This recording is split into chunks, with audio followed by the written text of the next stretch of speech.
নোনা মাছের মধ্যে ফ্যাসা মাছ অনেকেরই ভালো লাগে।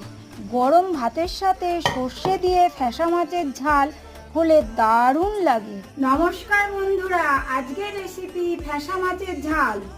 এখন তেলটা দিয়ে দেব। এখন মাছগুলো ভেজে নেব। মাছগুলো তুলে নেব। আর একটু তেল দেব। ফোড়নের জন্য কালো জিরে দিলাম। এবার সর্ষে বাটাটা দিয়ে দেব। হলুদ দেব।